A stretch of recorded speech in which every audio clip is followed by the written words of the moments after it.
Hello बच्चों, तो finally यहाँ पे हम लोग बात करेंगे चैप्टर को आगे बढ़ाते बढ़ाते इंटरफेरेंस ऑफ लाइट के बारे में। तो लाइट के अलग अलग फिनोमेना हम देख रहे हैं और हाइगन्स वेव थियरी के हेल्प से उसको एक्सप्लेन किया जा रहा है। तो हमने रिफ्लेक्शन रिफ्रैक्शन देख लिया, उसके बाद फिर पोलराइजेशन भी देख लिया क्या होता है। अब यहाँ पे बात करेंगे इंटरफेरेंस ऑफ लाइट की। तो देखो, इंटरफेरेंस जो है वो वही इंटरफेरेंस है जो हम लोगों ने बात किया था सुपरपोजिशन ऑफ वेव्स वाले चैप्टर में। मतलब इंटरफेरेंस जो होता है it is a special case of superposition of waves. अगर आपको याद होगा तो सुपरपोजिशन ऑफ वेव्स में क्या होता है कि अगर मान लो दो या दो से ज़्यादा वेव एक साथ एक ही पॉइंट पे आ जाए तो दोनों वेव अपने हिसाब से उस पॉइंट को डिस्प्लेस करेंगे और उस पॉइंट का रिजल्टेंट डिस्प्लेसमेंट जो होगा वो दोनों वेव का रिजल्टेंट वेक्टर एडिशन होगा। मतलब अगर मान लो दो या दो से ज़्यादा वेव्स एक पॉइंट पे आते हैं तो आपको एक नया वेव मिलेगा, रिजल्टेंट वेव, और वो इस बात पर डिपेंड करता है कि दोनों वेव किस तरीके से साथ में आ रहे हैं, उनके बीच में पाथ डिफरेंस क्या है, फेज डिफरेंस क्या है, ये सारी चीज़ों पे डिपेंड करेगा कि नया वेव आपको कैसा दिखेगा। तो अगर आपको याद होगा तो जैसे मान लो दो वेव के बीच में कुछ इस तरीके का पाथ डिफरेंस है या इस तरीके का फेज डिफरेंस है कि दोनों वेव इस तरीके से आ रहे हैं कि एक का क्रेस्ट दूसरे के क्रेस्ट पे आ जाए और एक का ट्रफ दूसरे के ट्रफ पे आ जाए। और अगर मान लो दोनों का एम्पलीट्यूड अगर सेम है, मान के चलते हैं, तो आपको पता है कि जब नया वेव बनेगा वो डबल हो जाएगा और एम्पलीट्यूड बढ़ जाएगा। और इसे हम क्या कहते हैं बताओ? कंस्ट्रक्टिव इंटरफेरेंस कहते हैं। तो मैं लिख देता हूँ यहाँ पे कंस्ट्रक्टिव इंटरफेरेंस। ठीक है, तो इंटरफेरेंस दो टाइप का होता है। एक तो कंस्ट्रक्टिव इंटरफेरेंस जिसमें आपका एम्पलीट्यूड बढ़ जाता है।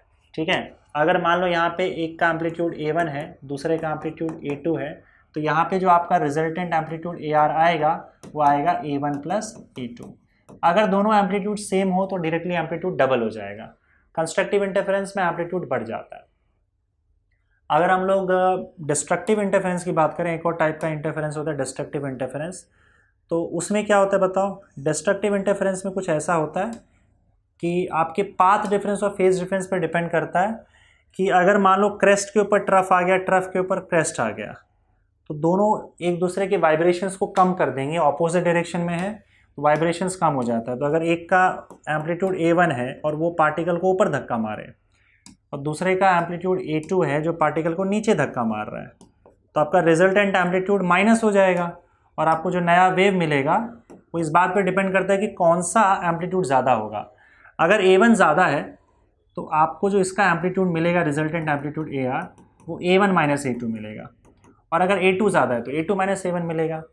अगर दोनों एम्पलीट्यूड सेम है, दोनों का धक्का सेम हो गया, तो रिजल्टेंट एम्पलीट्यूड जीरो हो जाएगा। फिर ये था हमारा डिस्ट्रक्टिव इंटरफेरेंस, आपको याद होगा तो, राइट।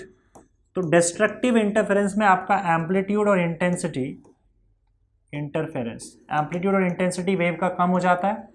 कंस्ट्रक्टिव इंटरफेरेंस में आपका एम्पलीट्यूड और इंटेंसिटी बढ़ जाता है। अब ये इंटरफेरेंस किसी भी वेव में हो सकता है, चाहे वो साउंड वेव हो, स्ट्रिंग वाला वेव हो, लाइट वेव हो, किसी भी वेव में ये कंस्ट्रक्टिव इंटरफेरेंस और डिस्ट्रक्टिव इंटरफेरेंस हो सकता है। समझे? देखो, अगर सपोज करो आपके स्ट्रिंग वाले वेव, जो स्ट्रिंग के अंदर हम वेव प्रोड्यूस करते हैं ट्रांसवर्स वेव, उसमें अगर आपका कंस्ट्रक्टिव इंटरफेरेंस होता है तो इसका मतलब आपको जो उसका एम्पलीट्यूड है वो बड़ा एम्पलीट्यूड, मतलब वाइब्रेशंस आपको बहुत बड़ा दिखेगा, उसके अंदर आपको स्ट्रिंग बड़ा एम्पलीट्यूड के साथ जाते हुए दिखेगा। डिस्ट्रक्टिव इंटरफेरेंस हुआ तो एम्पलीट्यूड कम हो जाएगा। और अगर मैं और किसी भी वेव की इंटेंसिटी की अगर हम बात करें तो इंटेंसिटी जो होता है it is directly proportional to square of it amplitude. ये तो हम कई बार पढ़ चुके हैं। वेव का इंटेंसिटी उसके एम्पलीट्यूड के स्क्वायर के प्रोपोर्शनल होता है।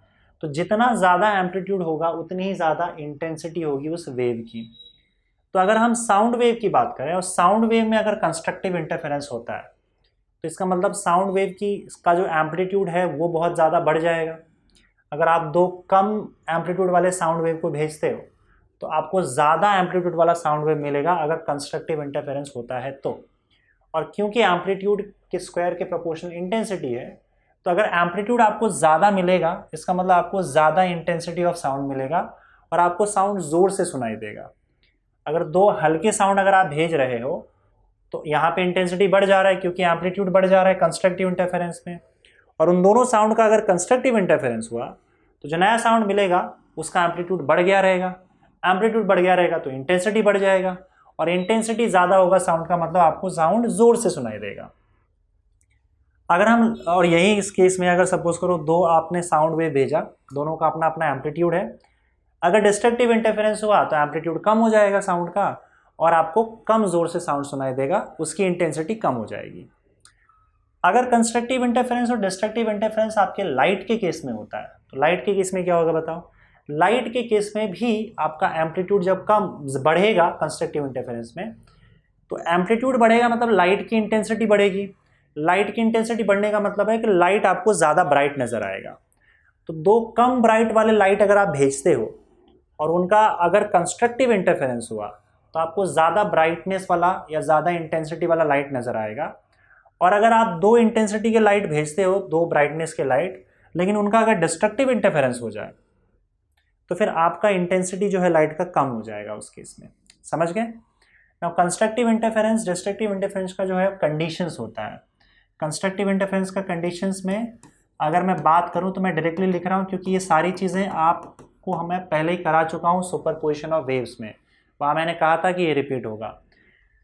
तो अगर कंस्ट्रक्टिव इंटरफेरेंस की बात की जाए तो कंस्ट्रक्टिव इंटरफेरेंस के केस में जो आपका पाथ डिफरेंस होता है जो दो वेव का, वो पाथ डिफरेंस का वैल्यू n लैम्डा के इक्वल होता है। ठीक है, तो अगर पाथ डिफरेंस n लैम्डा है तो हमेशा आपका कंस्ट्रक्टिव इंटरफेरेंस ही होगा, जहाँ पे n का वैल्यू 0, 1, 2, 3, 4 है। और फेज डिफरेंस की अगर मैं बात करूँ तो दोनों वेव्स के बीच में फेज डिफरेंस जो होगा वो 2n पाई होगा, यानी कि इवन मल्टीपल ऑफ पाई, और यहाँ पे भी आपका n का वैल्यू 1, 2, 3, 4 ऐसे होगा। इसको याद रखो, अभी फिलहाल ये काम आएगा।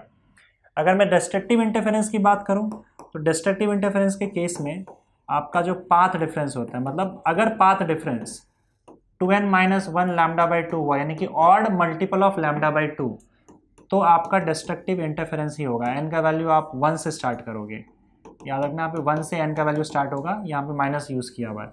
और फेज डिफरेंस की अगर मैं बात करूँ तो फेज डिफरेंस इस केस में 2n-1 पाई होता है, यानी कि ऑड मल्टीपल ऑफ पाई, और यहाँ पे भी n का वैल्यू 1, 2, 3, 4 ऐसे स्टार्ट होगा। Okay, clear? तो पाथ डिफरेंस और फेज डिफरेंस अगर ये हो तो हमेशा आपका डिस्ट्रक्टिव इंटरफेरेंस होगा। पाथ डिफरेंस और फेज डिफरेंस अगर ये हो तो हमेशा आपका कंस्ट्रक्टिव इंटरफेरेंस ही होगा। समझे? कंस्ट्रक्टिव और डिस्ट्रक्टिव इंटरफेरेंस में आप एक काम करते हो, एक स्पेशल केस हम ले लेते हैं कि इफ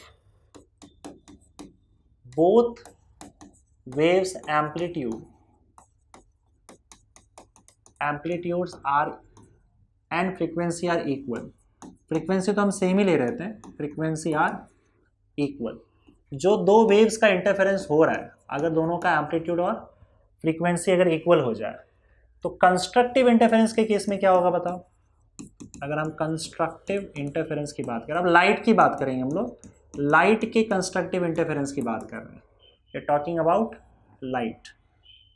बोथ लाइट वेव्स लिख देता हूँ यहाँ पे, लाइट वेव्स। तो अगर मान लो यहाँ पे क्रेस्ट के ऊपर क्रेस्ट आया, ट्रफ के ऊपर ट्रफ आया, कंस्ट्रक्टिव इंटरफेरेंस हुआ, तो अगर एक का एम्पलीट्यूड A है, दूसरे का एम्पलीट्यूड भी A है, तो यहाँ पे आपका एम्पलीट्यूड डबल हो जाएगा। ठीक है, तो नया वेव बनेगा, उसका एम्पलीट्यूड डबल हो जाएगा। तो अगर मान लो इसका एम्पलीट्यूड A, इसका भी एम्पलीट्यूड A, तो इसका जो एम्पलीट्यूड आपका आएगा वो डबल हो जाएगा, and that will be equal to 2A। समझ गए? डबल एम्पलीट्यूड का आपको वेव मिल जाएगा या लाइट मिल जाएगा, और आपकी इंटेंसिटी जो है वो क्योंकि इसके स्क्वायर के प्रोपोर्शनल होती है तो इंटेंसिटी बढ़ जाएगी 4 गुना, पर उसके बारे में बाद में बात करेंगे। अब फिलहाल यहाँ पे बात करते हैं डिस्ट्रक्टिव इंटरफेरेंस। एम्पलीट्यूड याद रखना डबल हो जाएगा कंस्ट्रक्टिव इंटरफेरेंस के केस में। डिस्ट्रक्टिव इंटरफेरेंस अगर होता है दो ऐसे वेव्स, लाइट वेव्स का, जिसका एम्पलीट्यूड इक्वल हो, तो आपका क्रेस्ट के ऊपर ट्रफ और ट्रफ के ऊपर क्रेस्ट आ जाएगा, दोनों का एम्पलीट्यूड सेम है, तो इसका जो रिजल्टेंट वेव आपको मिलेगा, क्योंकि दोनों एक दूसरे को कैंसिल आउट कर देंगे, तो आपको जो रिजल्टेंट एम्पलीट्यूड मिलेगा यहाँ पे वो 0 मिलेगा। ठीक है, यहाँ पे रिजल्टेंट एम्पलीट्यूड आपको 2A मिला था, यहाँ पे आपको रिजल्टेंट एम्पलीट्यूड 0 मिलेगा, और इसका मतलब ये है यहाँ पे आपको कोई लाइट ही नहीं दिखेगा, नो लाइट। दो लाइट और सेम एम्पलीट्यूड का अगर डिस्ट्रक्टिव इंटरफेरेंस करता है तो लाइट गायब हो जाएगा, क्योंकि कैंसिल आउट हो जाएगा और एम्पलीट्यूड 0 हो जाएगा, तो आपको यहाँ पे लाइट की कोई इंटेंसिटी नज़र नहीं आएगी। ये हो गई बात आपके इंटरफेरेंस ऑफ लाइट की। तो कई केसेस में कई जगह पे इंटरफेरेंस के वजह से आपका लाइट की इंटेंसिटी कम हो जाएगी, कहीं पे ज़्यादा हो जाएगी। डिपेंड करता है कि दो लाइट आपस में किस तरीके से मिलते हैं, किस तरीके से उनका इंटरफेरेंस होता है। समझ गए? ये रहा आपका इंटरफेरेंस। तो इंटरफेरेंस कुछ अलग चीज़ नहीं है, इंटरफेरेंस वही है जो हमने सुपरपोजिशन ऑफ वेव्स में देखा था, कंस्ट्रक्टिव डिस्ट्रक्टिव। बस फर्क यहाँ पे ये है कि हम इसको लाइट के टर्म्स में बात कर रहे हैं, ठीक है। और लाइट में एम्पलीट्यूड का बढ़ना मतलब इंटेंसिटी बढ़ना, लाइट ब्राइट हो जाना। एम्पलीट्यूड का कम होना मतलब इंटेंसिटी का कम होना, और लाइट डिम हो जाना। और अगर इंटेंसिटी है ही नहीं तो लाइट होगा ही नहीं, जैसे यहाँ पे दिख रहा है, ठीक है। अच्छा, अब यहाँ पे देखो, अगर सपोज करो आप वाटर के वेव्स को दिखाया है एक्चुअली यहाँ पे इंटरफेरेंस का एक्सप्लेन करने के लिए। तो मान लो अगर आपके पास यहाँ पे पानी है और पानी में आपने उंगली करके दो वेव प्रोड्यूस किया, पानी में आपने उंगली किया और दो वेव प्रोड्यूस किया। तो मान लो एक उंगली करके यहाँ पे वेव प्रोड्यूस किया और एक उंगली करके यहाँ वेव प्रोड्यूस किया। तो अब ये वेव्स कैसे होंगे, देखो दोनों वेव्स अपना क्रेस्ट और ट्रफ आगे भेजेंगे। तो मान लो ये वेव अपना क्रेस्ट और ट्रफ आगे भेज रहा है कंटिन्यूसली। तो मैं एक काम करता हूँ, आपका जो ट्रफ होगा उसको डॉटेड लाइन से बनाऊंगा और जो क्रेस्ट होगा उसको हम लोग सॉलिड लाइन से, डार्क लाइन से बनाएंगे। तो मैं पहले एक काम करता हूँ, सारे के सारे क्रेस्ट बना के रख देता हूँ, ठीक है। तो ये आपका क्रेस्ट मान लो पहले निकल रहा है, तो ये भी अपना क्रेस्ट निकालेगा। उसी तरह से ये आपका दूसरा क्रेस्ट, तीसरा क्रेस्ट, चौथा क्रेस्ट, पांचवा क्रेस्ट। यहाँ पे भी आपका दूसरा क्रेस्ट, तीसरा क्रेस्ट, चौथा क्रेस्ट, पांचवा क्रेस्ट, ठीक है। और बीच बीच में क्या होगा, क्रेस्ट के बाद ट्रफ भी होगा। तो मैंने ट्रफ बनाया नहीं है, एक सेकंड में ट्रफ बना देता हूँ।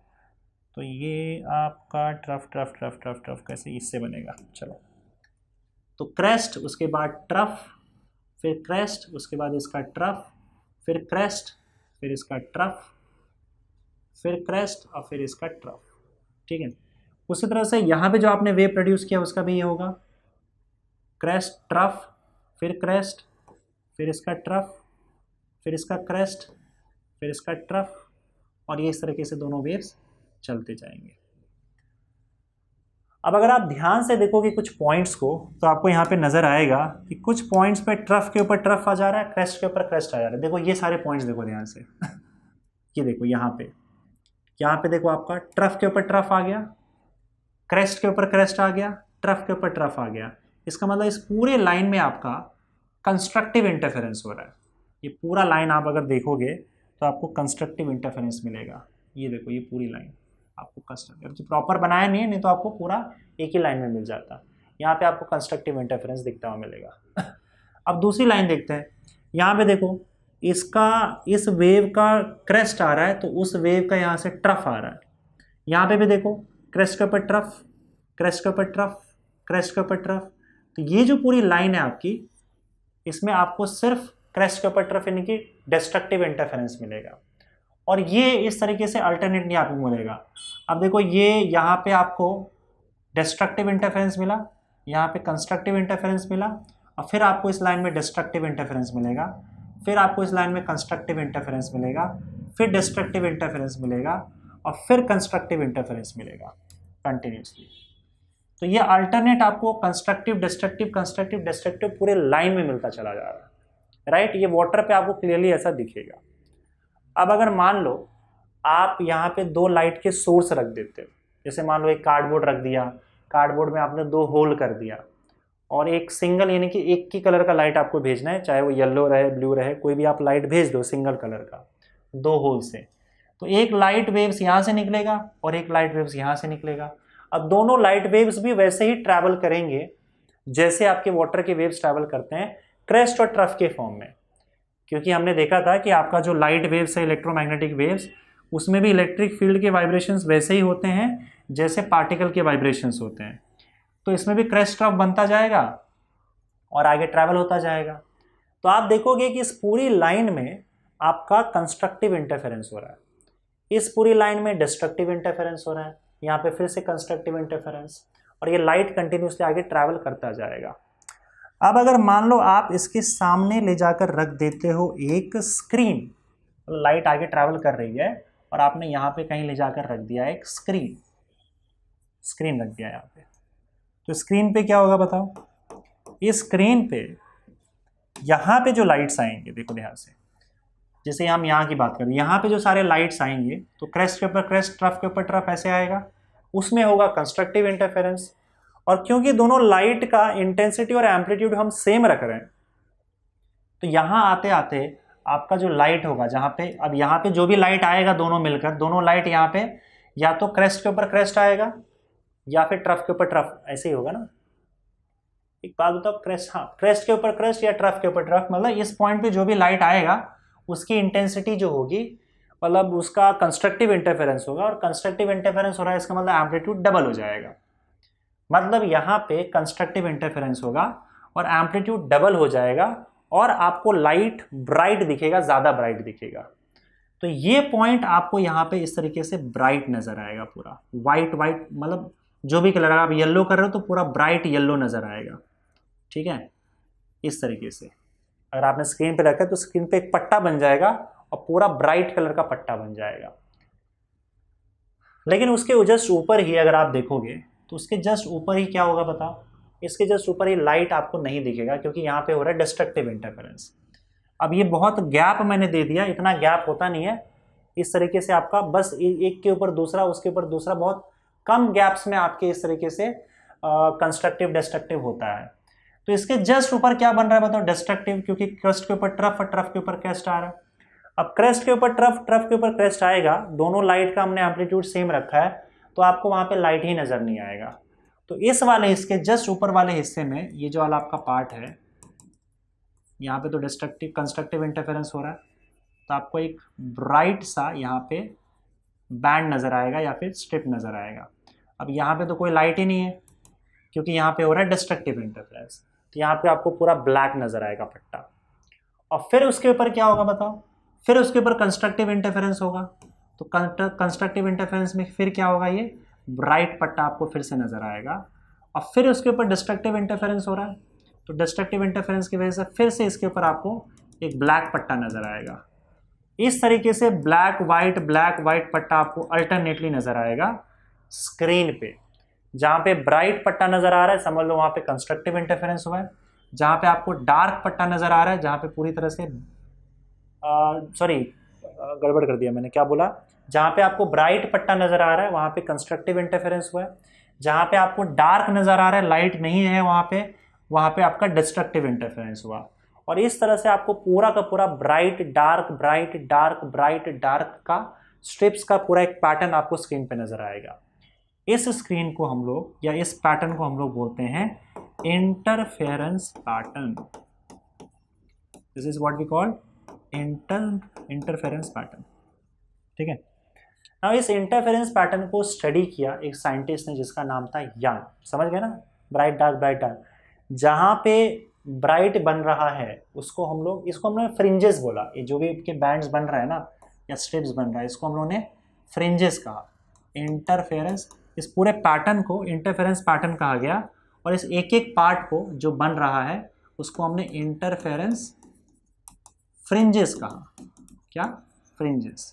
इस फ्रिंजेस में जो आपका ब्राइट वाला पार्ट है उसको हम लोग ब्राइट फ्रिंज बोलेंगे, ये आपका ब्राइट फ्रिंज। इसको कई लोग ब्राइट बैंड भी बोलते हैं, ब्राइट बैंड। तो शायद मैंने आपके बुक में बैंड वर्ड यूज़ नहीं देखा है, तो या तो आप ब्राइट बैंड बोलो या ब्राइट फ्रिंज, एक ही बात है। और जो डार्क है उसको हम लोग डार्क फ्रिंज या फिर डार्क बैंड बोल देंगे। तो ये सारे डार्क बैंड, डार्क फ्रिंजेस आपको यहाँ पे मिलकर एक पूरा इंटरफेरेंस पैटर्न देगा।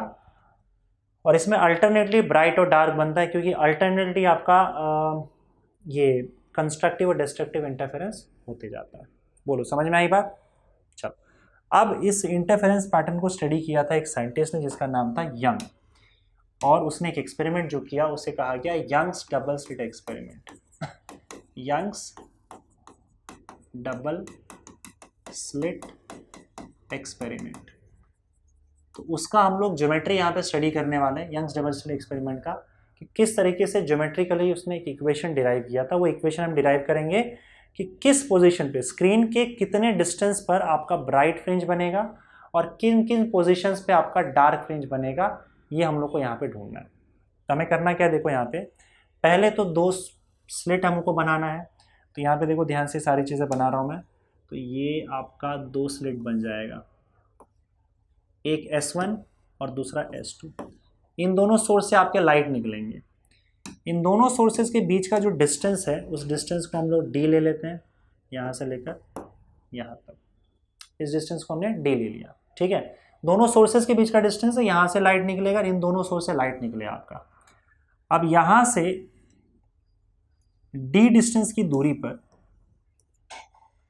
D डिस्टेंस की दूरी पर, ये D डिस्टेंस काफ़ी बड़ा रहता है, मतलब आपके सोर्स से आपको जो स्क्रीन है वो काफ़ी दूर रखना है। पर यहाँ पे क्योंकि मैं एक्सप्लेन कर रहा हूँ तो मैं बहुत ज़्यादा दूर रखूँगा तो गड़बड़ा जाएगा मामला। मतलब कुछ ऐसा होता है कि अगर आपका S1 S2 यहाँ पे है तो स्क्रीन आपका यहाँ पे, तो इस D के कंपैरिजन में S1 S2 D के कंपैरिजन में ये जो D होता है काफ़ी बड़ा होता है, ठीक है। पर यहाँ पे क्योंकि हम लोग एक्सप्लेनेशन देख रहे हैं, यहाँ पे बना रहा हूँ मैं, तो वो बना नहीं पाऊँगा। अब समझ लो D जो होता है it is far greater than small d। Small d काफ़ी छोटा होता है और D काफ़ी बड़ा होता है। मान लो D डिस्टेंस पे आपने क्या किया, यहाँ पे एक स्क्रीन रख दिया, ये रहा आपका स्क्रीन, और इस स्क्रीन पे आपका इंटरफेरेंस पैटर्न बनेगा। This is your screen.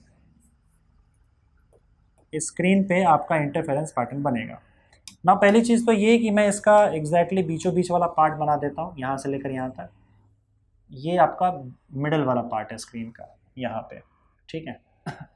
और अब हम इसको एनालाइज करना शुरू कर देते हैं। तो लेट्स से कि अगर हम बीचों बीच वाले पार्ट की बात करें तो बीचों बीच आपका यहाँ पे डार्क फ्रिंज बनेगा कि ब्राइट फ्रिंज बनेगा, इसको एनालाइज करते हैं। मान लो एक रे यहाँ से आता है, एक लाइट का रे आप S1 से डालते हो और एक लाइट रे यहाँ से S2 से आएगा। तो आप क्लियरली देख सकते हो कि ये दोनों रे का जो पाथ इसने जो कवर किया, दोनों रे ने वो पाथ सेम कवर किया है। तो दोनों रे के बीच का जो पाथ डिफरेंस है वो पाथ डिफरेंस 0 हो जाएगा। इन दोनों रे के बीच में जो पाथ डिफरेंस होगा वो 0 होगा। और हमारा कंडीशन देखो क्या है कि if path difference is 0, path difference अगर 0 होता है तो ऐसे केस में हमारा कंस्ट्रक्टिव इंटरफेरेंस होता है। कंस्ट्रक्टिव इंटरफेरेंस, कंस्ट्रक्टिव इंटरफेरेंस होगा, इसका मतलब ब्राइट बनेगा, ब्राइट फ्रिंज बनेगा। कंस्ट्रक्टिव इंटरफेरेंस मतलब ब्राइट फ्रिंज। अब क्योंकि दोनों का पाथ सेम है, दोनों का रास्ता सेम है, दोनों के पाथ के बीच में कोई डिफरेंस ही नहीं है, पाथ डिफरेंस 0 है, तो पाथ डिफरेंस 0 मतलब कंस्ट्रक्टिव इंटरफेरेंस ही होगा। तो इस केस में आपका यहाँ पे तो क्लियर है कि आपका ब्राइट फ्रिंज ही बनेगा, ये फिक्स हो गया। तो सेंटर पे आपका ब्राइट फ्रिंज बनता है। अब इसके बाद डार्क ब्राइट डार्क ऐसा चलता जाएगा। हम एक काम करते हैं, यहाँ से एक पर्टिकुलर डिस्टेंस y अज्यूम कर लेते हैं और इस y डिस्टेंस को लेकर यहाँ पे आ जाते हैं, इस पॉइंट पे। इस पॉइंट का नाम हम लोग P दे देते हैं। अब पॉइंट P पे मैं टेक्स्ट बुक हिसाब से नाम देता हूँ, ठीक है, P छोड़ जाने दो, अपने हिसाब से नाम दे देते हैं, कोई प्रॉब्लम नहीं। y डिस्टेंस पे मैं पॉइंट P ले लेता हूँ, ठीक है। इन्होंने y का यूज़ किया कि yn का यूज़ किया है, हर जगह पे y यूज़ किया है, ऐसे। अब पॉइंट P पर ब्राइट बैंड बनेगा या डार्क बैंड बनेगा, वो इस बात पर डिपेंड करता है कि यहाँ से जो दोनों रेज आप लेकर जाते हो वो दोनों रेज के बीच में पाथ डिफरेंस कितना है, उस पर डिपेंड करेगा कि आपका ये ब्राइट फ्रिंज बनेगा कि डार्क फ्रिंज बनेगा। तो एक काम करते हैं, यहाँ से दोनों रेज हम लोग ड्रॉ कर लेते हैं। तो एक रे यहाँ से इस पॉइंट तक ड्रॉ करते हैं और दूसरा रे यहाँ से ड्रॉ करते हैं। ये दोनों रेज जो हमने ड्रॉ किया है इसके बीच में कितना पाथ डिफरेंस होगा और कितना फेज डिफरेंस होगा, इस बात पर डिपेंड करेगा कि ये पॉइंट आपका ब्राइट बनेगा या डार्क बनेगा, ठीक है। तो एक काम करते हैं, पहले पाथ डिफरेंस का ही इक्वेशन ढूंढ लेते हैं और फिर हम चेक करेंगे कि यहाँ पे ब्राइट बनेगा डार्क बनेगा। पहले पाथ डिफरेंस का इक्वेशन ढूंढ लेते हैं, ठीक है। नाउ सी, पाथ डिफरेंस का इक्वेशन अगर आपको ढूंढना है तो आपको कुछ लाइंस और बनाने पड़ेंगे। तो मैं कुछ लाइंस यहाँ पे और ड्रॉ कर देता हूँ। लेट्स से यहाँ पे मैं ब्लू कलर का लाइंस यूज़ कर रहा हूँ। तो एक स्ट्रेट लाइन मैं यहाँ पे ड्रॉ कर दे रहा हूँ, यहाँ पे इस तरीके से, और एक स्ट्रेट लाइन में यहाँ पे ड्रॉ कर दे रहा हूँ। लाइंस बहुत सारे हो गए हैं, थोड़ा देखना। ये जो दोनों लाइंस है आपके, ये तो इनिशियल वाले रेस है, उसको जाने दो। अगर आप उसको हटा भी देते हो तो कोई दिक्कत नहीं है, लेकिन ये रेस याद रखना आपका, ये मैंने लाइन अपने मन से डाला हुआ है। अब अगर आप ध्यान से देखोगे तो आपका ये डिस्टेंस जो होगा वो d हो जाएगा और इवन ये डिस्टेंस भी आपका d हो जाएगा, ये डिस्टेंस भी d ही होगा, सब d है ना, ओके। और एक काम करते हैं, इस पॉइंट को हम लोग m लिख देते हैं, जस्ट अ सेकेंड। इस पॉइंट को हम लोग m लिख देते हैं, यहाँ पे लिख देता हूँ, ये पॉइंट आपका m हो गया और ये पॉइंट आपका n ले लो, ठीक है, ये पॉइंट n और ये पॉइंट n, समझ में आ रहा है। नाउ यहाँ पे अगर तुम ध्यान से देखो तो ये जो डिस्टेंस है m से लेकर o तक, y को मैं अलग कर देता हूँ थोड़ा अच्छे से, यहाँ से y ये वाला डिस्टेंस हो गया आपका, ठीक है।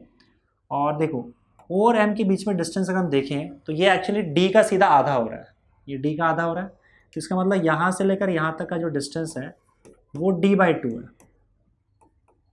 और वही सेम चीज़ यहाँ पे भी देखोगे तो ये d का आधा है यहाँ पे, तो ये डिस्टेंस भी आपका क्या हो जाएगा, d/2 हो जाएगा, o से लेकर n तक का डिस्टेंस। मैं लिख देता हूँ MO और ON, OM और ON जो है, OM और ON ये दोनों d/2 है। डिस्टेंसेस क्लियर रखो, ये d/2 है, समझ गए। अब देखो यहाँ पे सिंपल सी ज्योमेट्री और कुछ है ही नहीं, आपको ज्योमेट्री का यूज़ करना है, तो हमें क्या करना है, दोनों के बीच का पाथ डिफरेंस निकालना है। अब पाथ डिफरेंस पहले क्या होगा बताओ, तो हम यहाँ पे पाथ डिफरेंस को लिख देते हैं डेल्टा एल, पाथ डिफरेंस को डेल्टा एल लिख रहे हैं हम लोग। और ये पाथ डिफरेंस क्या होगा बताओ, दोनों के पाथ के बीच का डिफरेंस, यानी कि दोनों ने जितना भी डिस्टेंस ट्रैवल किया है उस डिस्टेंस के बीच में कितना डिफरेंस है वो आपको चेक करना है यहाँ पे। तो एक सेकेंड, डी को मैं रहने दो, लिखने की ज़रूरत नहीं है। तो एक काम करते हैं यहाँ पे, अब इसका मुझे एक बात बताओ, यहाँ से लेकर यहाँ तक इसने कितना डिस्टेंस ट्रैवल किया है, S1P, और इसने क्या किया है S2P। तो S2P बड़ा है और S1P छोटा है, तो इसके बीच का जो डिफरेंस होगा S2P माइनस S1P, यही आपका पाथ डिफरेंस हो जाएगा। Delta L is equal to S2P minus S1P। तो यही path difference S2P minus S1P हमें ढूंढना है। तब करोगे क्या, तो आपको क्या करना है, यहाँ पे देखो दो राइट एंगल ट्राइंगल बन रहे हैं, एक तो यहाँ पे एक राइट एंगल ट्राइंगल बन रहा है और एक बड़ा वाला राइट एंगल ट्राइंगल बन रहा है इस वाले का। इन दोनों राइट एंगल ट्राइंगल में आपको पाइथागोरस थ्योरम यूज करना है और कुछ नहीं। सो इन ट्राइंगल, ध्यान से देखना, in triangle S1PM and triangle S2PM by Pythagoras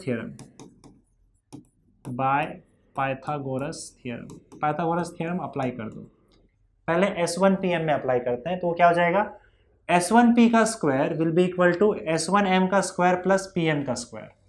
तो S1P का square will be equal to S1M का स्क्वायर प्लस ये PM का स्क्वायर हो जाएगा, ठीक है। अब देखो अगर आप S1M की बात करो तो S1M तो आपका D है, ये तो पूरा डिस्टेंस D है ना, तो S1M की जगह पे D डाल दो, तो ये हो जाएगा D का स्क्वायर। अब PM को क्या लिखोगे ना, सी अगर मैं यहाँ से लेकर यहाँ तक की बात करूँ तो ये आपका Y है, राइट। और इस Y में से अगर सपोज करो मैं D/2 माइनस कर देता हूँ, देखो यहाँ से लेकर यहाँ तक तो Y है पूरा, इस Y में से अगर मैं D/2 माइनस कर देता हूँ तो मुझे PM मिल जाएगा ये वाला। सो PM इज नथिंग बट पूरा Y, उसमें से D/2 माइनस कर दो, y माइनस D/2 का स्क्वायर, ये आपका हो जाएगा S1P का स्क्वायर, ठीक है। इसे ऐसे रहने दो फिलहाल, तो ये हो जाएगा आपका S1P का square, let this be equation 1। ना उसके बाद फिर क्या करना है आपको, दूसरे ट्राइंगल में जाना है। दूसरा ट्राइंगल क्या है आपका, S2PN। तो S2P और N, इस बड़े ट्राइंगल में आप फिर से पाइथागोरस थ्योरम यूज करोगे, तो S2P का square will be equal to S2N का स्क्वायर प्लस PN का स्क्वायर। तो S2P का square will be equal to S2N का स्क्वायर, ये रहा आपका S2N का स्क्वायर प्लस PN का स्क्वायर, तो प्लस PN का स्क्वायर हो जाएगा, ठीक है। यहाँ पे देखो अगेन S2N जो होगा वो D होगा, तो ये D का स्क्वायर आ जाएगा। अब प्लस अब PN देखते हैं यहाँ से लेकर यहाँ तक, तो देखो यहाँ से लेकर यहाँ तक तो Y है, देख रहे हो Y, और प्लस D/2 है, तो PN क्या हो जाएगा, Y प्लस D/2 का स्क्वायर। ये आपका इक्वेशन 2 आ गया और इसमें S2P का स्क्वायर आ गया। हमें चाहिए क्या बताओ, S2P माइनस S1P चाहिए, लेकिन हमें S2P का स्क्वायर का इक्वेशन मिला है और S1P का स्क्वायर का इक्वेशन मिला है। कोई प्रॉब्लम नहीं, पहले फिलहाल इसी को माइनस कर देते हैं, फिर आगे देखेंगे क्या करना है। तो अब हमको क्या करना है, फ्रॉम इक्वेशन 1 and 2, आप S2P का स्क्वायर माइनस S1P का स्क्वायर निकालो, दोनों को माइनस कर दो। तो S2P का स्क्वायर आपको यहाँ से मिलेगा क्या है, D square plus Y plus D by two का स्क्वायर। तो D square plus Y plus D by two का स्क्वायर, ये हो गया S2P का स्क्वायर, माइनस यहाँ पे एक ब्रैकेट डाल देते हैं हम लोग, माइनस S1P का स्क्वायर करना है हमें। तो S1P का स्क्वायर मतलब ये रहा D square plus Y minus D by two का स्क्वायर। तो ये हो जाएगा D square plus Y minus D का स्क्वायर। यहाँ पे ध्यान से देखना, ब्रैकेट डालना नहीं तो कन्फ्यूजन क्रिएट हो जाएगा। अब इसको एक्सपैंड कर देते हैं, तो ये हो जाएगा डी स्क्वायर प्लस, अब देखो A plus B whole square का फॉर्मूला यूज़ कर लो, तो यहाँ पे आ जाएगा Y square plus 2y/2 plus D square by 4, मतलब इसका स्क्वायर करोगे तो D square by 4। A plus B whole square का फॉर्मूला यहाँ पे अप्लाई कर दिया, इसको एक ब्रैकेट में डाल देते हैं, माइनस यहाँ पे देखोगे तो क्या हो जाएगा, डी स्क्वायर प्लस यहाँ पे देखो अगर ए प्लस बी होल स्क्वायर का फॉर्मूला यूज़ कर लो, तो वाई स्क्वायर माइनस 2y/2 और प्लस डी स्क्वायर बाई 4, ये आ जाएगा। अब अगर माइनस करोगे तो क्या होगा, देखो डी स्क्वायर प्लस यहाँ पे ये हो जाएगा वाई स्क्वायर प्लस ये 2 कैंसिल हो जाएगा वाई डी और प्लस यहाँ पे डी स्क्वायर बाय 4 हो जाएगा, माइनस इसमें माइनस मल्टीप्लाई करोगे तो ये डी स्क्वायर, ये फिर से माइनस वाई स्क्वायर हो जाएगा। अब ये माइनस माइनस प्लस हो जाएगा और 2 और 2 आपका कैंसिल आउट हो जाएगा, तो ये वाई डी हो जाएगा, समझ गए ना, यहाँ पे भी 2 और 2 कैंसिल, और फिर ये माइनस अंदर मल्टीप्लाई होगा तो माइनस डी स्क्वायर बाय 4 हो जाएगा इस तरीके से। अब देखो यहाँ से आपका डी स्क्वायर गया माइनस में, वाई स्क्वायर गया, यहाँ पे डी स्क्वायर बाय 4 भी गया, राइट। बचेगा क्या, Y D plus Y D बचा सिर्फ, और ये हो जाएगा आपका 2y/2। तो ये S2P का होल स्क्वायर, S2P का स्क्वायर माइनस S1P का स्क्वायर आपको मिला 2y/2। नाउ S2P का स्क्वायर, ये a square minus b square का फॉर्मूला लगाओगे तो क्या आएगा, S2P plus S1P a plus B a minus B, S2P minus S1P। तो यहाँ पे हमने a square minus b square का फॉर्मूला यूज़ कर लिया, इज इक्वल टू 2y/2 मिल जाएगा आपको ठीक है। यहाँ पे अब क्या कर रहे हैं हम लोग, एक कंडीशन अप्लाई कर रहे हैं। देखो कंडीशन क्या अप्लाई कर रहे हैं, अब मैंने आपको पहले ही बताया था कि ये जो d का वैल्यू बहुत ही छोटा होता है और कैपिटल D का वैल्यू बहुत बड़ा होता है। तो अगर मैं इसको थोड़ा लॉजिक यहाँ पे लगाने जाऊँ, अप्रॉक्सीमेशन लेने जाऊँ, तो जैसे मान लो ये कैपिटल D है और ये आपका डिस्टेंस यहाँ पे है, तो मान लो आपका ये पॉइंट P जो है वो यहाँ पे है, पॉइंट P जो हम बात कर रहे हैं यहाँ पे पॉइंट P, वो पॉइंट P यहाँ पे है, और आपका यहाँ से सेंटर का जो डिस्टेंस है वो यहाँ पे, तो सेंटर से P के बीच का डिस्टेंस ये आपका y हो जाएगा। अगर आप S1P निकालते हो तो ये S1P हो जाएगा और ये आपका S2P हो जाएगा, देख रहे हो, ये आपका S1 है और ये S2 है, दोनों के बीच का डिस्टेंस D बहुत ही छोटा है और ये D काफ़ी बड़ा है, सोर्स और स्क्रीन के बीच का डिस्टेंस। तो S1P ये हो गया, S2P ये हो गया। आप क्लियरली देख सकते हो कि S1P और S2P में ज़्यादा फर्क नहीं है, ऑलमोस्ट सेम दिख रहा है आपको, और दोनों का वैल्यू D के ऑलमोस्ट बहुत करीब है। तो मतलब S1P यहाँ पे एक अप्रोक्सीमेशन ले सकते हो आप कि S1P ऑलमोस्ट S2P के इक्वल है, और जो कि ऑलमोस्ट D के इक्वल है। ये कंडीशन इसलिए है क्योंकि D is far less than capital D। इतना दूर होने की वजह से S1P, S2P और D लगभग एक जैसे हैं। तो अगर मैं लगभग दोनों को D मान लूँ तो आपका इक्वेशन क्या बनेगा, देयरफॉर इक्वेशन, सो देयरफॉर आपका S2P प्लस S1P का जो वैल्यू होगा ये आपका ऑलमोस्ट 2D के बराबर हो जाएगा। इसको आप 2D लिख सकते हो क्योंकि दोनों को हमने D मान दिया। अब इसको उठा के इक्वेशन 1 में डाल दो, पुट इन इक्वेशन 1, और इसे मैं यहाँ से हटा लेता हूँ। समझ गए ना, ज़्यादा दूर होने की वजह से आपका S2P S1P लगभग सेम है, और हमने क्या कर दिया, S2P S1P दोनों को हमने D डाल दिया, तो ये D प्लस D क्या हो जाएगा, 2D हो गया, तो यहाँ पे 2D आ जाएगा। तो आपका इक्वेशन कुछ बनेगा ऐसे, 2D, S2P प्लस S1P को हमने 2D डाल दिया। इसको एक काम करते हैं, ब्रैकेट में डाल दो, ज़्यादा बेटर होगा। 2D into S2P minus S1P, S2P minus S1P is equal to 2y_d। ठीक है, अब आप बोलोगे सर अगर ऐसा है S2P S1P ऑलमोस्ट सेम है तो ये तो जीरो हो जाना चाहिए। देखो ये जीरो हो जाएगा, मल्टीप्लाई में तो सब जीरो ही हो जाएगा, पर हमें डिफरेंस चाहिए। अब ये डिफरेंस हमें चाहिए, और ये डिफरेंस कितना भी छोटा हो तो हमारे लिए मैटर कर जाएगा। देखो एडिशन मैटर नहीं करेगा उतना, लेकिन डिफरेंस जो आपका ये दिख रहा है ना आपको, मतलब अगर आप सपोज करो, यहाँ पे मुझे एक बात बताओ, मैं एडिशन की बात कर रहा हूँ, अगर मैं 100 में 0.0001 ऐड भी कर देता हूँ तो उससे उतना फर्क नहीं पड़ेगा। 100 प्लस 100.00001 सेंटीमीटर ऐसा आ जाएगा, इतना आ जाएगा। तो देखो इसको आप ऑलमोस्ट 100 लिख सकते हो, क्योंकि डेसिमल के बाद बहुत सारे जीरोस आ गए। लेकिन मैं ये कह रहा हूँ कि अगर बात डिफरेंस की है तो ये डिफरेंस यहाँ पे क्यों मैटर कर रहा है, क्योंकि ये डिफरेंस जो है वो आपको पाथ डिफरेंस दे रहा है, और पाथ डिफरेंस जो है वो कितना भी छोटा होगा तो मैटर करेगा, क्योंकि पाथ डिफरेंस जो है वो उसको हम लोग लाइट के वेवलेंथ से कंपेयर करते हैं। अब लाइट का वेवलेंथ बहुत छोटा होता है, लाइट का वेवलेंथ जो होता है वो 10⁻⁹ मीटर के रेंज में होता है।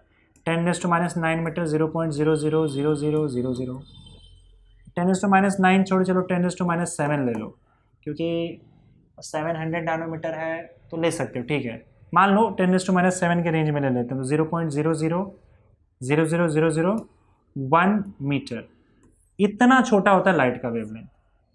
तो अगर आपका पाथ डिफरेंस इतना छोटा भी आ रहा है ना तो भी हमारे लिए मैटर करेगा।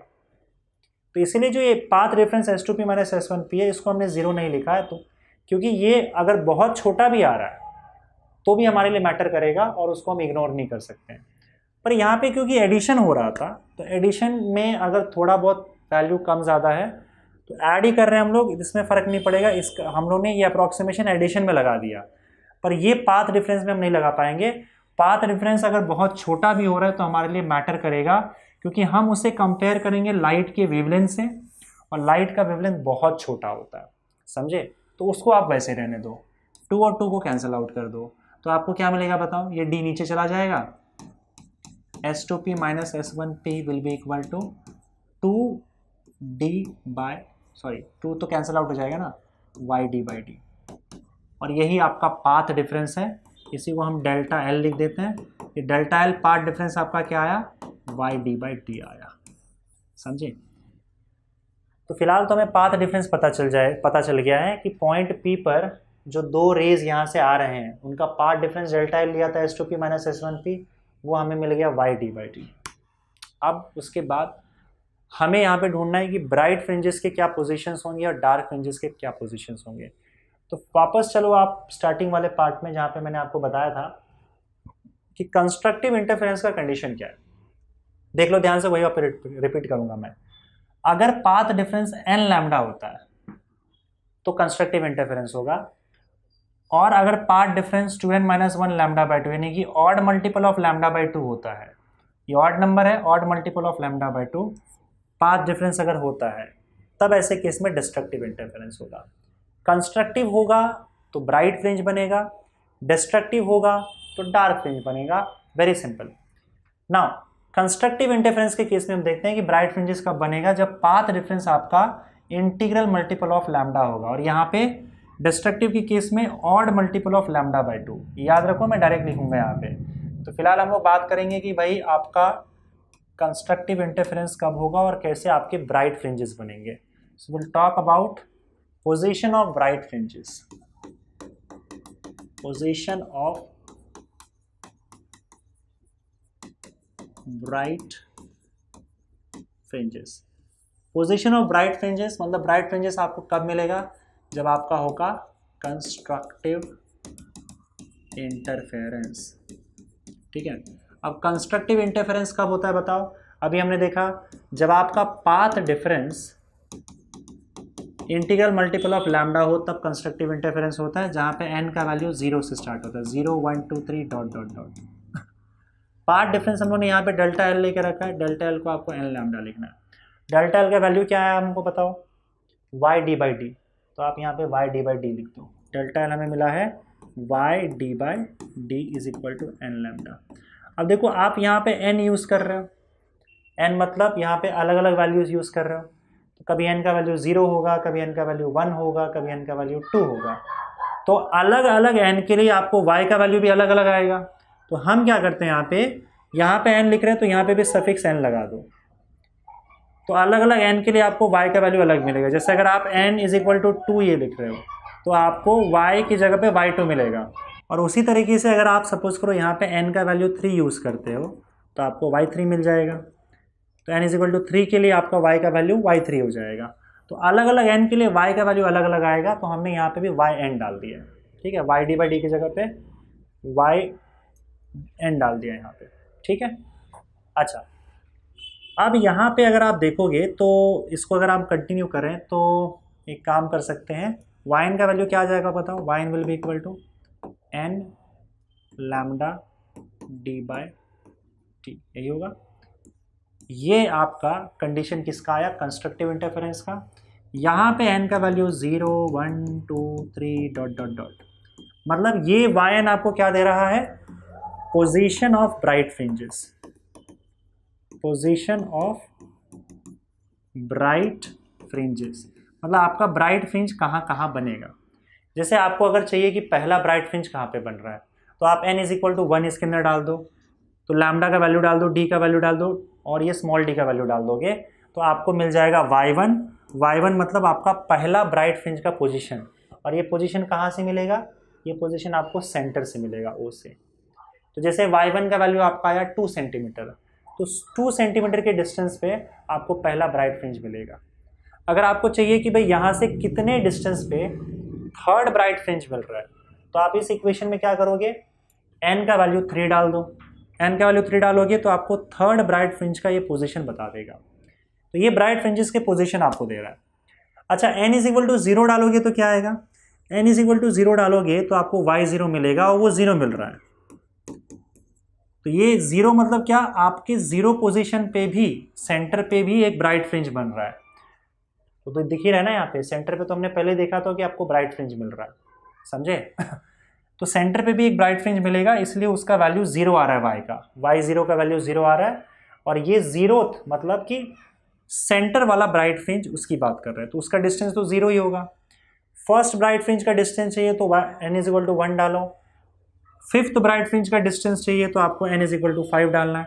जिस ब्राइट फ्रिंज का डिस्टेंस चाहिए आपको सेंटर से, वो नंबर आपको डाल देना यहाँ पे, वो आपको ब्राइट फ्रिंज का डिस्टेंस यहाँ से मिल जाएगा। This is position of bright fringes. उसी तरीके से हम बात करेंगे यहाँ पे अब पोजीशन ऑफ डार्क फ्रिंजेस का, पोजीशन ऑफ डार्क फ्रिंजेस का। जब डार्क फ्रिंजेस का जो पोजीशन है वो, अगर अब डार्क फ्रिंजेस की हम बात करें तो इसका मतलब यहाँ पे डिस्ट्रक्टिव इंटरफेरेंस हो रहा है, डिस्ट्रक्टिव इंटरफेरेंस। अब डिस्ट्रक्टिव इंटरफेरेंस का हमने क्या कंडीशन देखा था कि आपका पाथ डिफरेंस जो है that should be equal to odd multiple of λ/2। और यहाँ पे भी आपका n का वैल्यू 1 से स्टार्ट हो रहा है, याद रखना, इसमें हम n का वैल्यू 1 से स्टार्ट करते हैं। Path difference should be odd multiple of λ/2। तो पाथ डिफरेंस यहाँ पे again delta L will be equal to 2n minus 1 λ/2 हो जाएगा। और डेल्टा एल का वैल्यू इस बार फिर से y/d यूज़ करेंगे, वही सेम चीज़, क्योंकि यहाँ पे भी n है तो yn d/d। लेकिन फिर इस yn और उस yn में फ़र्क नज़र नहीं आ रहा है, तो हम यहाँ पे yn डैश डाल देते हैं। डैश रिप्रेजेंट कर रहा है कि हम लोग डार्क फ्रिंजेस की बात कर रहे हैं। तो yn dash is equal to d/d is equal to 2n minus 1 λ/2। तो यहाँ से आपको yn डैश का वैल्यू मिल जाएगा 2n minus 1 λd/2d। This is position of dark fringes. Position of dark fringes. तो अगर आपको डार्क फ्रिंजेस कहाँ कहाँ बन रहे हैं उसके पोजीशन चाहिए, उसका डिस्टेंस चाहिए अगर सेंटर से, तो आपको इस इक्वेशन का यूज़ करना है। तो जैसे मैं चाहता हूँ कि दूसरा डार्क फ्रिंज कितने डिस्टेंस पे बन रहा है, तो आप n इज इक्वल टू 2 यहाँ पे डाल दो, आपको ये कैलकुलेट करके दूसरे डार्क फ्रिंज का पोजीशन सेंटर से आपको मिल जाएगा। तीसरा चाहिए तो n इज इक्वल टू 3 डाल दो। तो ये आपके डार्क फ्रिंज की पोजीशन दे रहा है, ये आपके ब्राइट फ्रिंज की पोजीशन दे रहा है। तो अगर मैं फ्रिंजेस को कुछ इस तरीके से बनाता हूँ यहाँ पे, मतलब फ्रिंजेस का मैं बनाया हूँ, ये आपका ब्राइट हो गया, फिर ये आपका डार्क हो गया, फिर ये आपका ब्राइट हो गया, इसको मैं भर रहा हूँ वो ब्राइट है आपका, फिर ये आपका डार्क, फिर ये आपका ब्राइट, फिर ये आपका डार्क, फिर ये आपका ब्राइट, इस तरीके से। अब मान लो ये आपका 5th ब्राइट पोजीशन है, तो यहाँ पे हम क्या करते हैं ना, एक और टर्म डिफाइन करते हैं जिसको बोला जाता है fringe width. Fringe width W। Fringe width का मतलब क्या होता है, किसी भी दो ब्राइट फ्रिंजेस के बीच का डिस्टेंस है, फिर से मैं यहाँ पे बना दे रहा हूँ थोड़ा सा, किसी भी दो ब्राइट फ्रिंज के बीच का डिस्टेंस, या फिर किसी भी दो कॉन्सिक्यूटिव, मतलब एक के बाद एक दो डार्क फ्रिंज के बीच का डिस्टेंस जो होता है वो आपका फ्रिंज विड्थ कहलाता है। या इनफैक्ट अगर आप एक ब्राइट और डार्क के बीच का भी डिस्टेंस ले लेंगे पूरा, तो ये भी आपका W ही कहलाएगा। पर हम इससे बेटर हम लोग यही देखते हैं कि या तो आप दो डार्क फ्रिंजेस के बीच का डिस्टेंस ले लो, या फिर दो ब्राइट फ्रिंजेस के बीच का डिस्टेंस ले लो, जो कि एक के बाद दूसरा आता है। तो यहाँ पे डार्क और ब्राइट फ्रिंजेस के बीच का जो डिस्टेंसेस है वो फिक्स्ड है, इक्वल है। तो क्योंकि ये इक्वली स्पेस्ड फ्रिंजेस है, फ्रिंजेस आर इक्वली स्पेस्ड, याद रखना यहाँ पे, फ्रिंजेस आर इक्वली स्पेस्ड। और यहाँ पे एक और चीज, bright fringes are all equally bright, मतलब सारे ब्राइट फ्रिंजेस की इंटेंसिटी सेम होगी। ऐसा नहीं होगा कि एक ब्राइट फ्रिंज ज़्यादा चमक रहा है दूसरा कम चमक रहा है, ऐसा कोई रीज़न उसका कोई है ही नहीं। सारे एक जैसे चमकेंगे और सारे फ्रिंजेस के बीच का डिस्टेंस जो होता है वो एक जैसा होता है। तो या तो हम किसी दो ब्राइट फ्रिंज के बीच का डिस्टेंस ले लें या किसी दो डार्क फ्रिंज के बीच का डिस्टेंस ले लें, तो वही हमारा फ्रिंज विड्थ होगा।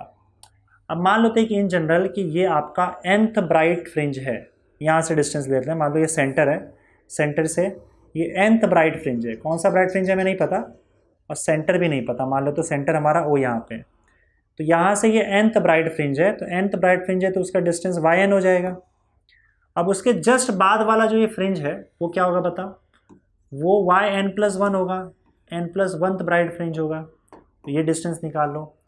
और उसके जस्ट बाद वाला ये ना n की में, जैसे कि ये 5वां है तो ये 6वां हो जाएगा, और अगर मान लो ये 7th ब्राइट फ्रिंज है तो ये 8th हो जाएगा, तो ये nth ब्राइट फ्रिंज है तो ये n+1 ब्राइट फ्रिंज हो जाएगा। तो अगर आपको इन दोनों के बीच का डिस्टेंस चाहिए W, that is fringe width, तो वो कैसे मिलेगा बताओ, yn+1 में से yn आप माइनस कर दो तो आपको W मिल जाएगा। तो your W will be equal to, ये ब्राइट फ्रिंजेस की बात कर रहा हूँ मैं, तो W will be equal to yn+1 minus yn+1 minus yn। और yn+1 कैसे मिलेगा, इस फॉर्मूले से मिलेगा। पहले बताओ yn का फॉर्मूला क्या है, n λ/d। तो अगर n में आप +1 कर रहे हो तो यहाँ पे भी आप +1 कर दो, तो n+1 λ/d आ जाएगा यहाँ पे।